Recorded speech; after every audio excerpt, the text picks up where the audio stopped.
ำหรับเทรดในฮอมีนี้ข่อยก็จะมาเก็บกำไรตามคืองบข่อย100ก็ผูกข่อย100ข่อยจะบ่เก็บหลายดอก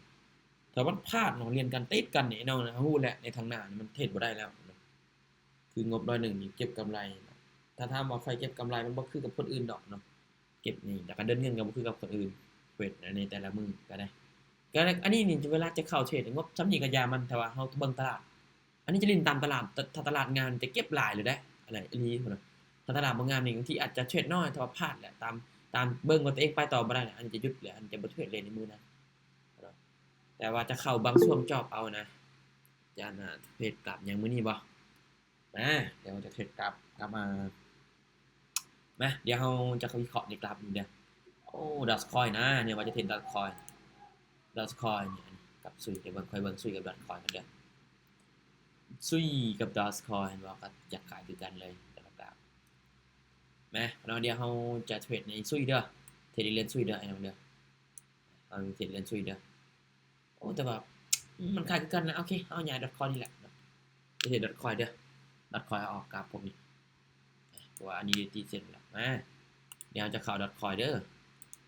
เข้าดอทคอยสุดยอดเข้าดอทคอยมาโอ้ทัวตลาดนี้ปรับตัวลงมาเด้อปรับตัวลงมาอยู่มาเดี๋ยวเราจะใส่อินดิเคเตอร์เข้ามาสวยนำตามที่ว่าสังเกตเบิ่งเด้อแล้วค่อยจะวิเคราะห์จากคอนเทนต์ไปนะลืมเอาเงินออกมาจ้ะโอเคมาเดี๋ยวไม่แรกค่อยจะไป10เหรียญเด้อไม่แรกของค่อยไอ้น้ำจะรับความเสี่ยงได้บ่ถ้าพาจะเทรดนำเด้อเดี๋ยวพาจะเทรดนำอย่างนี้ขอย้ำความเสี่ยงก่อนย่านแต่ละคนบ่เข้าใจนะความเสี่ยงมันคือฮู้กันเนาะมีหลายแฮงใครที่ว่ายังรับบ่ได้แท้ๆเนาะเบิ่งเป็นกรณีศึกษาก็ได้เพราะว่าทุกการลงทุนคือฮู้กันแหละความเสี่ยงนี่ก็ถือว่ามันสูงอยู่แล้วเนาะถ้าว่าเฮายังรับบ่ได้ก็เบิ่งเอาเนาะหรือว่าเทรด Demo ก็ได้เนาะโอเคมาเดี๋ยวเราเข้าไปเรื่องถัดไปเจ้าถือว่ามันยังเทลงมาอยู่ได้อันนี้สังเกตเบิ่งอะไรเทรดฐานครับแต่มันตีเส้นวันจะเป็นฐานนะครับหน้าตาหมดแต่มันต้องลงมาเว้ยจนกลายสู้หนุนป้าจบโอ้ขึ้นไปเพียงนี้ยังลงมาต่ออีกขึ้นไปเพียงนี้ยังลงมาต่ออีก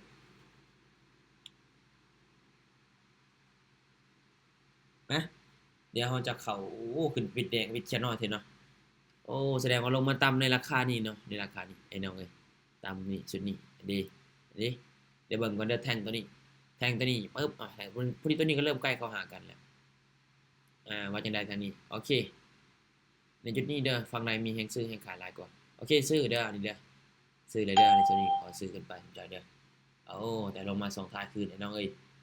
ในจุดนี้นี่อยากวาดเสียวเด้อเพิ่นว่ามันลงมา2ท้ายมาเบิ่งว่าฐานจะเอาอยู่บ่เนาะมันลงมา2ท้ายเว้ยเมื่อกี้นี่ขึ้นปิดเขียวงามๆมาได้แต่เฮากดซื้อปุ๊บแล้วมันก็เปลี่ยนลงมาคืนโอ้ค้ำราคาไว้บ่ไหวบ่ลูกไหวบ่ไปใส่แท่งตัวนี้นี่ไปใส่แท่งตัวนี้จะเป็นฐานแนวรับเด้สังเกตเบิ่งนี่มันลงมานี่มันตามขึ้นเนาะนี่โอ้ถือว่าแฮงขายนี่เข้ามาเนาะเข้ามาส่งท้ายเนาะเข้ามาส่งท้ายซับเฮาก็ไปตามมันนี่แหละแต่ว่ามันเปลี่ยนส่งท้ายเนาะมาเดี๋ยวเข้าต่ออีกเดี๋ยวสังเกตเบิ่งดีๆเด้อสังเกตเบิ่งดีๆในจุดนี้นี่ก็มีฐานอีกจุดนึงโอ้มันจะลงมาหาโซนนี้ที่โซนมุมมานี่เดี๋ยวขอดีๆก่อนเบิ่งก่อนเด้อนี่ในโซนนี้มันเคยลงมาฮอดโซนนี้ทุกเจ้าฮอดโซนนี้แต่ว่ายังตามฐานจุดนี้นี่เดี๋ยวเฮาเบิ่งก่อนเนาะจุดนี้มันยังคาฐานอยู่เดี๋ยวเราถ่าจังหวะให้มันแบบคอนเฟิร์มให้เฮาก่อนในจุดนี้นี่จะซื้อก็ลำบากจะขายก็ลำบากคือกันทุกคนเนาะเดี๋ยวขอเบิ่งก่อนกราฟวันอาทิตย์เด้อวันนี้เด้อวันอาทิตย์นะมันเป็นบางช่วงนั่นแหละเนาะที่ว่าเฮาเข้าได้เข้าบ่ได้แน่เนาะเด้ลงมาเด้ลงมาแล้วตอนนี้ถือว่าลงงามๆเลยโอ้ไม้แรกเฮาซื้อบ่แฮกโค้งกันออกมาเดี๋ยวเฮามาเข้าไม้ที่2กันไม้ที่2จะทะลุฐานที่ลงมาบ่ไม้ที่2นี่ว่าจะได้เนาะอันนี้เนาะโอ้ลงมาอีกต่อคันขานี่บะเนาะในจุดนี้เนาะพวดลงมาเลยเนาะโอเคมาเดี๋ยวเราจะไปต่อเด้อในจุดนี้เนาะน่าจะลงปิดแดงที่แท่งนี้เดี๋ยวผมเด้อถ้าลงมาติดตัวนี้อันนี้จะซื้อขึ้นแต่ถ้าลงมาติดนี่ปึ๊บโอ้แห่งซื้อจะเข้ามาอีกในจุดนี้โอเคในจุดนี้จะขายตรงต่อมันเป็นเขียวอยู่จะขายลงมาต่อเพราะว่าถ้าขึ้นไปก็ตามตัวนี้แน่ขึ้นไปก็ตามตัวนี้ก็เลยว่าขอขายลงมาเนาะว้าขึ้นไปต่ออีกโอ้ลงบ่ทันจำเทื่อได้นี่ตอนนี้ แฮงซื้อก็เข้ามาเนาะพวกแท่งตัวนี้ก็มีแฮงซื้ออยู่แต่ว่าอันนี้เบิ่งว่าบ่นี่นะถามบ่นี่นะก็เลยว่าขายลงมานะกดลงมาได้หรือบ่แฮงๆๆๆทุบลงมาโลดทุบลงมาเลยสิลงจำมาเนาะเมื่อกี้นี้เนาะเอาอีกแม่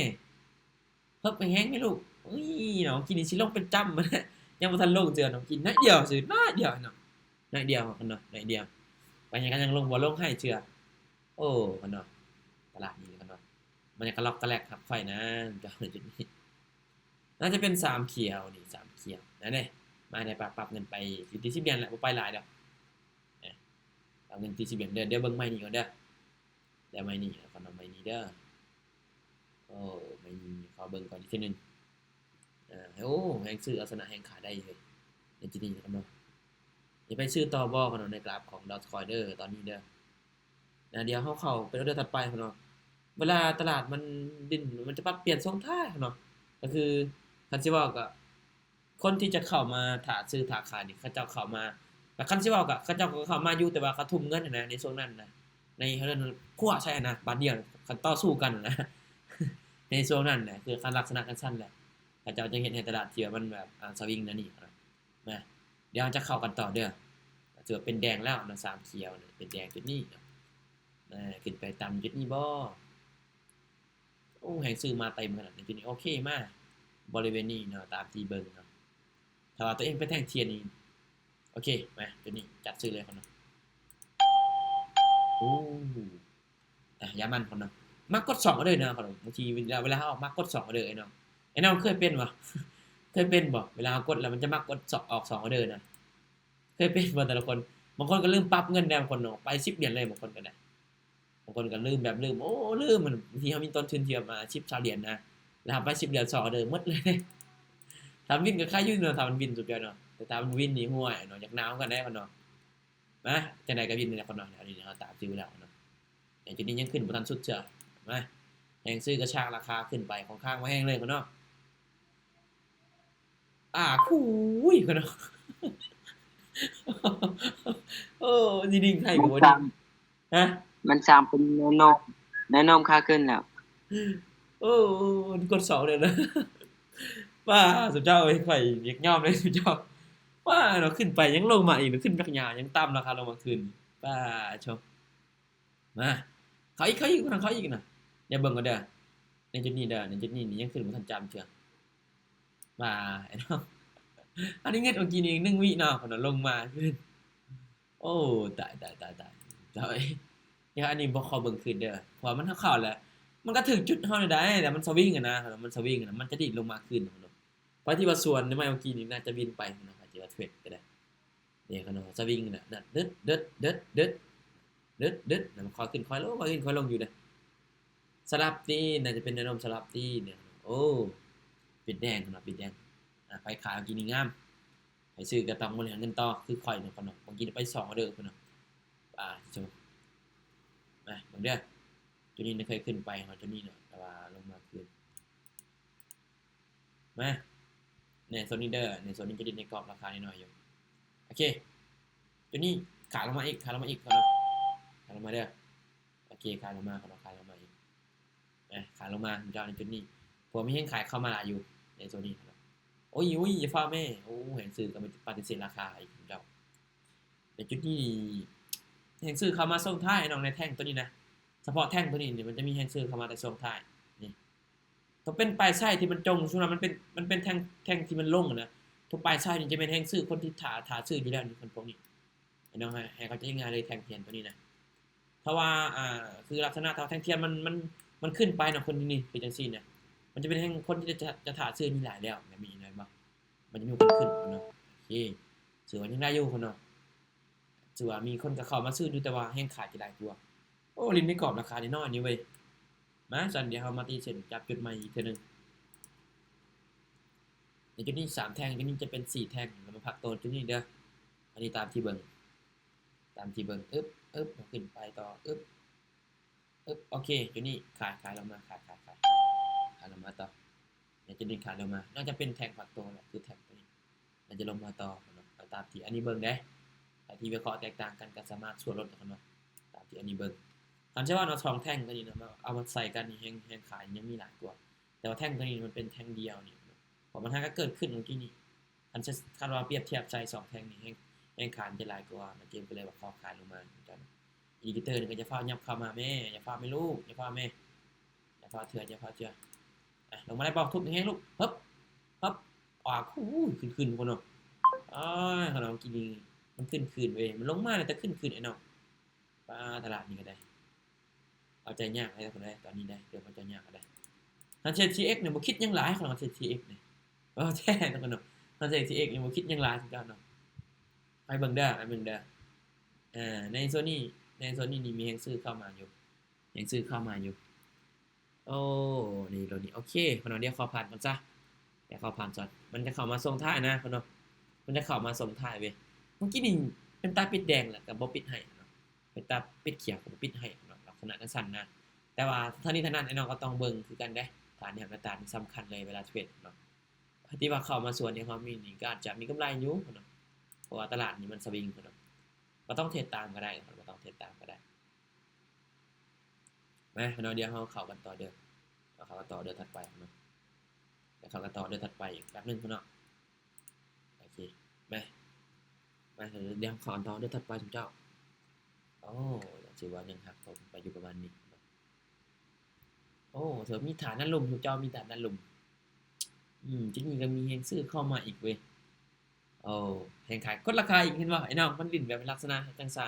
จังซี่นี่สับสนแม่นบ่แต่ในโซนนี้นี่โอเคในโซนนี้นี่เฮาซื้อขึ้นเนาะมาซื้อขึ้นเลยทีนี้ขอตามซื้อขึ้นขอตามซื้อเนาะเป็นแท่งดอกจิกอีกแล้วเนาะมาเบิ่งมันจะเล่นคือเฮาคิดไว้บ่นี่เพราะว่าอันนี้เห็นว่ามันเคยเล่นจะเป็น3เขียวอยู่จุดนี้มันก็แม่นอยู่เนาะมันเป็น3แดงตัวแต่ว่าบ่นี่มันเป็นแท่งเขียวแล้วนะมันเป็นแท่งเขียวในจุดนี้อันนี้ก็เลยว่าเบิ่งตามซื้อมันจะเล่นคือตัวนี้บ่เนาะนี่คือตัวนี้บ่พอตัวนี้ก็เริ่มใกล้เข้าหากันแล้วนิ่งไปก่อนเด้อนิ่งไปก่อนเด้อลูกได้อยู่โอเคกันได้อยู่บ่ตายยังบ่ตายเถอะเด้อยังกลับมาได้อยู่เด้อไอ้น้องเจมจียังรอดอยู่เด้อยังบ่ทันตายเถอะเด้อสุดยอดโอเคนะเดี๋ยวเข้าต่อเด้อเข้าต่อสำหรับงบของค่อยเนาะ100นี่เขาจะเดินไปได้10เหรียญเนาะ10เหรียญบ่ไปหลายนะโอ้แห่งขายชัดเจนว่าทะลุตัวนี้คือนี่แทงตัวนี้เนี่ยแห่งขายเข้ามาอยู่แต่ว่าในจุดนี้นี่โอเคเฮาซื้อขึ้นต่อเด้อเฮาซื้อขึ้นต่อนะในจุดนี้เพราะว่าตามที่เบิ่งเนาะตามที่ตัวเองเบิ่งเด้อตามความเข้าใจของค่อยเนาะที่ว่าค่อยวิเคราะห์นะเจ้าถึงจะวันจุดนี้จะมีแห่งขายเข้ามาก็ตามจุดนี้เนาะแต่ว่าในส่วนนี้อันนี้ซื้อเพราะว่าคันสิว่าเอา2แท่งเทียนตัวนี้มาเปรียบเทียบใส่กันนี่เนาะอันนี้คันว่าเอา2แท่งเทียนเปรียบเทียบใส่กันนี่คันว่าให้ตัวเองอันนี้จะซื้อขึ้นไปเพราะว่ามันจะมีแห่งซื้อจะหลายกว่าอยู่เนาะแห่งซื้อจะหลายกว่าก็เลยว่าขออนุญาตซื้อขึ้นไปแต่ว่าโอ้ลิ้นคู่ดีของเจ้าจุดนี้โอ้เนาะลงมาวัดเพลงนี้เนาะวัดเพลงนี้ปั๊บเนาะแล้วก็ดิ้นขึ้นราคาอยู่ได้1เนาะแต่ใน2แท่งนี้เว้ยใน2แท่งนี้คันสิว่าในตอนนี้นี่แห่งขายนี่เข้ามาหลายกว่าแหละ2แท่งนี้2แท่งนี้จะแห่งขายจะเข้ามาหลายกว่าโอ้อินดิเคเตอร์มันยังทำงานอยู่แต่ว่ามีฐานหับบริเวณนั้นลุ่มนี่เนาะมีฐานหับบริเวณนั้นลุ่มจุดนี้โอเคก่อนเนาะมาขายลงมาต่อเด้อขายลงมาต่อไอ้น้องขายลงมาต่อไป2ดูซะตัวนี้ตั้งใจกดเด้อไอ้น้องเด้อตัวนี้ตั้งใจกดเด้อคุณนะโอ้ลงมาตามตัวนี้เว้ยลงมาตามนะครับตัวนี้เว้ยลงมาตามนะครับตัวนี้แต่ว่าด้านเทิงนี่เขามีฐานคือกันได้มันก็มีฐานคือกันทุกอย่างเนาะนี่ตัวนี้ก็เป็นฐานคือกันมาข้างนอกน่าจะลงมาได้อยู่น่าจะลงมาปิดปลายชายตัวนี้อยู่นี่ตัวนี้มาเสียมันลงหอดึงลงมาฮึบดึงลงมาแห้งอึ๊บพุบลงมาไต่บ่ลงแห้งสวดมั้ยอุ้ยสวดหน่อยนึงโอ้สวดก็สวดได้1ซ้ำเจ้าโอ้ตายจังซี่เจ้าสวดหน่อยเดียวเนาะสวดก็สวดหน่อยเดียวนี่โอ้มันมาลงแท่งนี้อีกโอ้พักโตอีกแล้วจุดนี้เนาะเบิ่งเด้อสนใจเด้อเบิ่งว่าแต่ละคนนี่จะวิเคราะห์คือกันบ่เด้อแท่งนี้เด้อในโซนี้เป็นคือตัวนี้เนี่ยจะเป็น2เขียวแล้วโอเคมั้ยในจุดนี้นี่ขายลงมาจุดนี้ขายลงมานะในโซนี้ขายลงมาเด้อในโซนี้เนาะขายลงมาในโซนี้มันจะเป็น3มันจะเป็น2เนาะมันจะเป็น2เพราะว่าอดีตเนาะอดีตมี มันจะดินมันบ่อยากขายคือกันเท่าไหร่เว้ยในจุดจังดินสลับกันเนี่ยจะดินสลับกันเนี่ยสนใจเนาะเป็นแท่งน้อยเว้ยเป็นแท่งน้อยเว้ยในจุดนี้เว้ยมาน่าจะดินให้ได้อยู่ที่เราขึ้นไปตามฐานด้านเทิงนะขึ้นไปตามฐานด้านเทิงมันจะดินให้ได้อยู่ที่มาเดี๋ยวเมื่อทำกันเราก็เอาส่งท่านะพวดมาพวดเราก็เอาพวดมาพวดคนละมาไม่นี่จะไปที่10 เดือนนั่นเด้อพอดีเราจะเลยเนาะเอานี้ไปเลยงบ1บริหารสามีแล้วเนาะมันก็บอกว่าเขาเข้าบ่ได้แหละมาเดี๋ยวเขาเข้าต่อไหมนี่เบิ่งเรื่องคนเด้อเบิ่งเรื่องคนเด้อเบิ่งเรื่องคนเด้อในจุดนี้เด้อนะเนาะเดี๋ยวเขาเข้าในอันนี้เด้อคนเด้อเข้าแล้วในนี้เจ้าโอ้บ่ทันไหนเนาะเข้าบ่ทันเจ้าเนาะเข้าบ่ทันแล้ว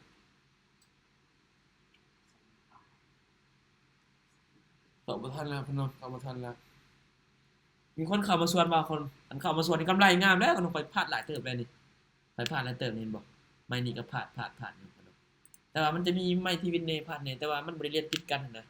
ถ้าไม่นี่พลาดก็จะหยุดคนเนาะเดี๋ยวเบิ่งเด้อไม่สุดท้ายผมค่อยถ้าว่าได้นี่ค่อยจะไปต่อเด้อเพราะงบค่อยฮู้แล้วว่าตลาดในมื้อนี้เนี่ยที่ว่า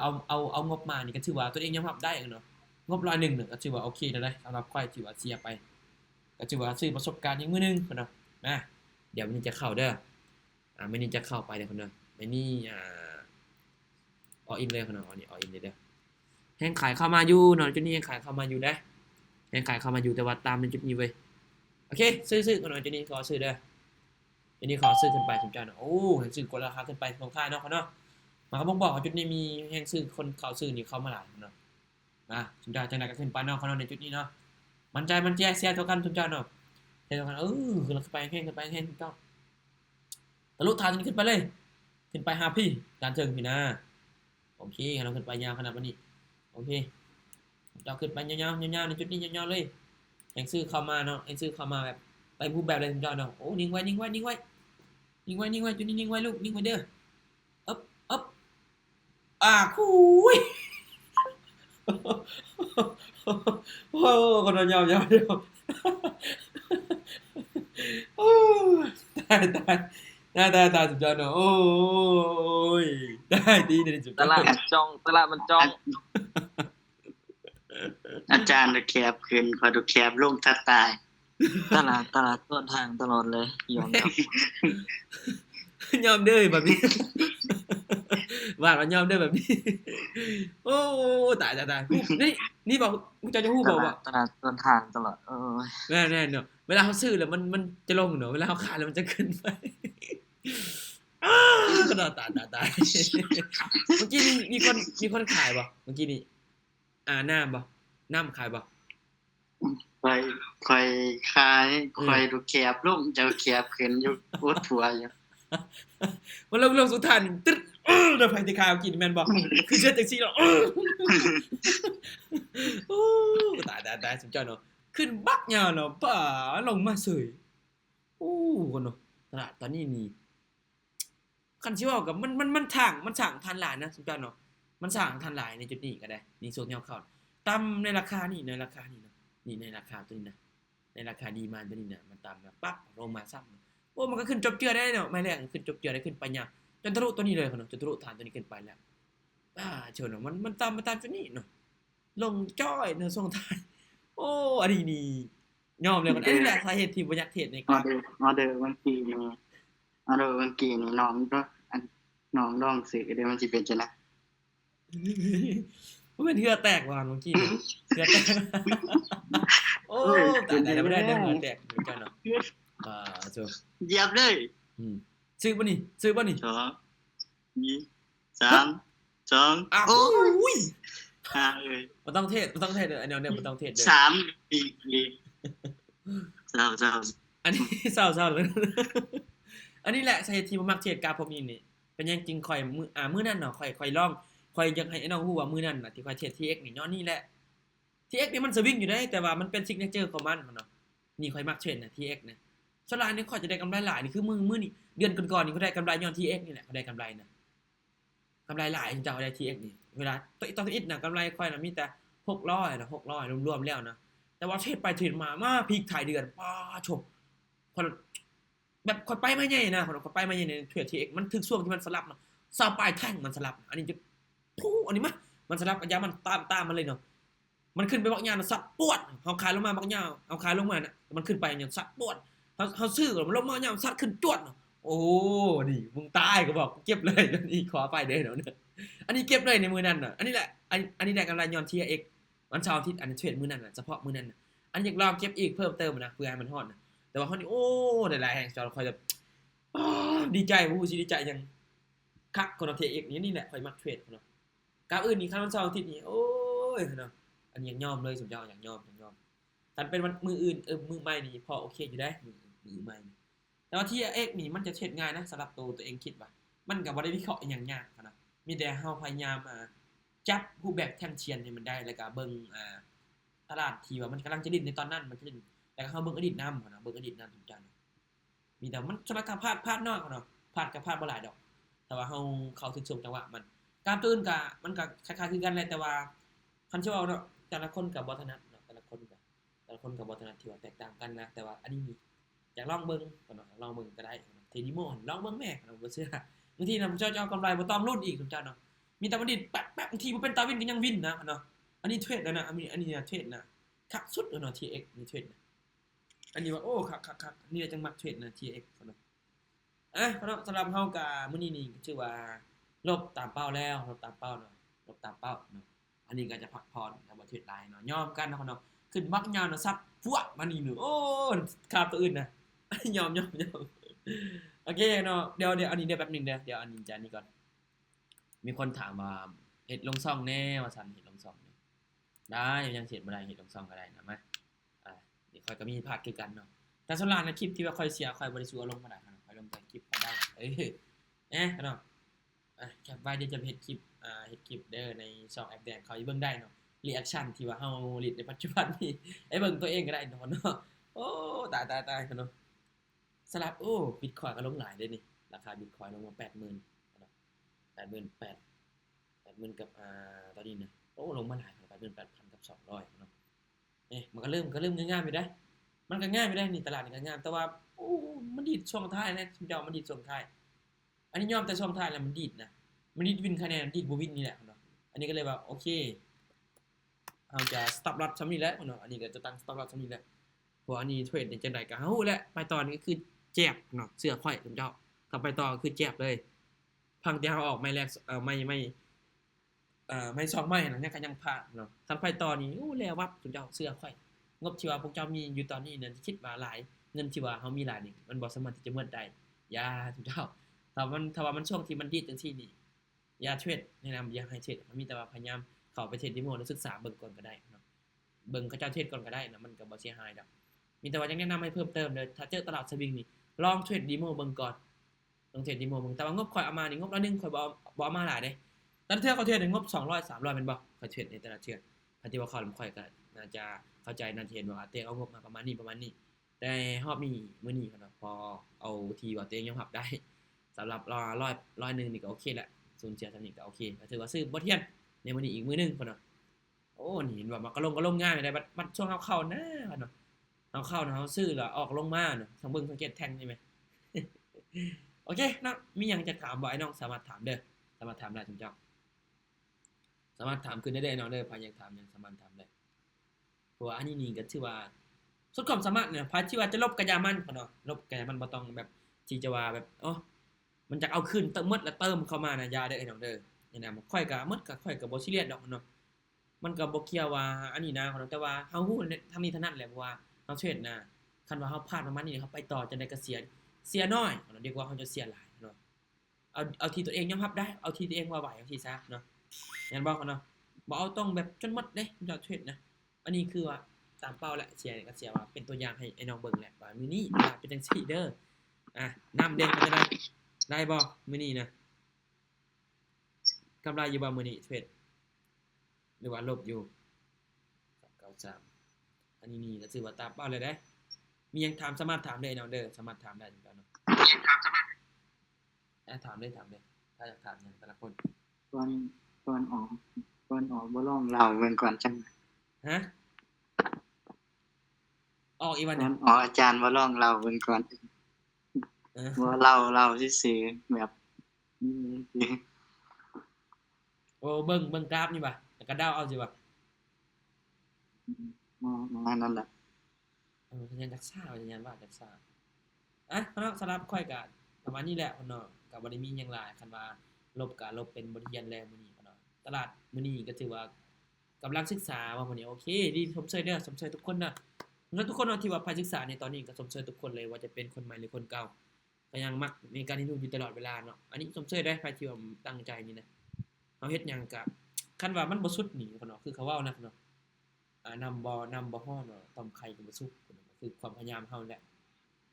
พยายามเท่าไรมันบ่คำไปบ่สุดมันก็บ่สำเร็จก็จะบอกก็แม่นความเขาเจ้าได้อันนี้ว่าข้างนอกมันก็ใช้เวลาแหละอันนี้ก็เทศในฮอบมีก็อาจจะลบตามเป้ามีแต่ว่าเนาะใครที่ว่าอ่าบ่เข้าใจตัวใดสามารถถามได้โลดเนาะใครที่ว่าอยากถามเนี่ยสามารถถามได้อันนี้เปิดโอกาสให้ถามเนาะหรือว่าเข้าใจแล้วเบิดเนาะถ้าว่าเข้าใจหมดแล้วอันนี้ก็จะเข้าจบจริงๆประมาณนี้และคลิปเดี๋ยวจะไปลงใน2แอปแดงเด้อไอ้น้องก็สามารถกดติดตามได้เดี๋ยวไปเบิ่งตัวเองก็ได้จ้ะได้ตัวเองอยู่นั่นนะ โอเคครับเนาะ มีงบ ฮะ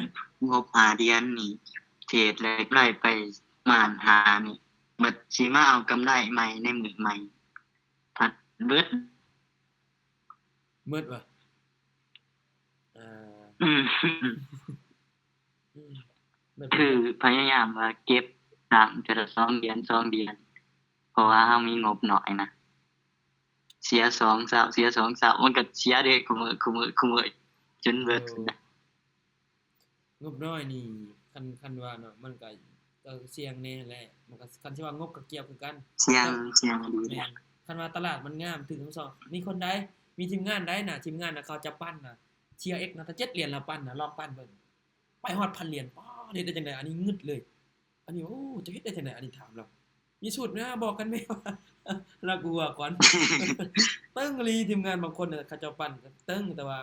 น้อยสุดที่ว่าจะเฮ็ดได้เนาะถ้าเฮ็ดได้ก็โอ้เก่งกัน แต่อันนี้นี่โอ้ยอมพุ่นเนาะบางทีน่ะเคยปั้นแต่ฮอด50 60อันนี้เคยปั้นฮอดอันสำนั้นนี่ก็บ่ได้แบบโอ้ปั้นหลายคือเขาเจ้านะ อันนี้ปั้นก็ได้มันปั้นน้อยอะเนาะอันใดเห็นไหม เดือนนี้สิได้กินเกลือได้เด้เนาะ ว่าไปเที่ยวจังซั่น ไปเที่ยวจังซั่นต้องกินเกลือ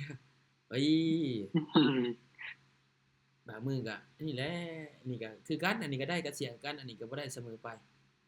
สำหรับสำคัญก็คือแผนการและอันนี้ก็ตั้งแผนให้กับตนเองเลยเวลาเทรดกัน หรือว่าสมมุติว่าเฮาเติมเขานี่ได้ประมาณกำไรประมาณ5-6เดือนแล้วถอนเลยบ่งบ เฮ็ดอันนั้นก็ได้ อันนี้ก็แนะนำให้ทีมงานได้เวลาเฮ็ดเงินแล้วมันอยากเทรดต่อได้บางคนนะเห็นเงินในกระเป๋านะบางคนเห็นเงินแล้วอยากเทรดต่อย้อนอันนี้แหละแต่ว่าอันนี้นี่คันว่าได้กำไรอันนี้ให้เขาเจ้าถอนแล้วเขาเจ้าก็จดใส่เกียร์ว่าเฮาถอนเฮาไปจักได้เท่าใดแล้วนะในเดือนหนึงนะแล้วที่เฮาเสียเฮาก็เสียเท่าใดเฮาจึงจะฮู้ก็คือเงินของเฮานะที่ไปที่มาว่าเฮาได้เฮาเสียเท่าใดก็ดีได้คือตัวว่าแหละอันนี้ก็เคยแนะนำทีมงานก่อนเพราะว่าตลาดเนาะบางทีบางมื้อก็เข้าได้มื้อก็เข้าบ่ได้คือฮู้กันทางนี้ก็ คือเห็นแหละ1ดี2ดีก็ดี ตลาดสวิงนี่นะอันนี้ก็บางมื้อนี่คันสิว่าสรุปเป็นเดือนนี่ข่อยบ่ได้ติดลบดอกการสรุปเป็นเดือนเพราะอันนี้วางแผนนะนี่ก็ยังเฮ็ดแผนให้กับทีมงานอยู่เด้องบ500งบ200 300นะครับที่ขอมาให้เฮ็ดให้สุดหล่ออยู่สุดหล่อว่า อาจารย์เคยเทรดอันนี้ว่าเทรดกราฟอิหยัง TRX เนี่ยตัวซื้อในเวลา1วิ อ้าว ซื้อขายในเวลา1วิ โอ้ข่อยเองเทรดประจำแม่นตอนนั้นประเทศใดประเทศมันเสาร์อาทิตย์บางแล้วเนี่ยข่อยเทรดนะใครที่เข้ามานำข่อยน่าจะเห็นนะกำไรบักหลายเนี่ยข่อยได้นะข่อยได้กำไรจาก TX นี่แหละหลายกำไรวันเสาร์อาทิตย์ต่างประเทศนะ มันก็เกิน อันนี้เขาพาเขาเจ้าเทรดนะพระที่เข้ามานี่เห็นได้อันนี้พาออกอยู่ได้กำไรได้กำไรหลายได้กำไรวันเสาร์อาทิตย์นะ TX นะ คันเข้าว่าอีกกำไรโอกาสมีแต่ว่า คือกันมันดีดนะ มันก็อย่าเกิน1วิ แม่นมันดีดแป๊บๆๆๆอันนี้โอ้หมายที่ว่าบ่มักนี่ก็อาจจะบ่จะถูกใจปานใดเด้เอาสำหรับในรอบนี้ก็ประมาณนี้แหละเนาะมีแต่ว่าให้เฮาก็พยายามศึกษาไปนำกันหลายๆเนาะค่อยก็จะขอประมาณนี้แหละเนาะคนไอ้น้องก็หมดแล้วโอเคเนาะเดี๋ยวเฮาพอกันเนาะพอกันอีกมื้อใหม่ thank you เนาะบ๊ายบาย เดี๋ยวพอกันไปเบิ่งคลิปตัวเองเด้ออยู่ในยูช่องเด้อคนเด้อโอเคครับเนาะ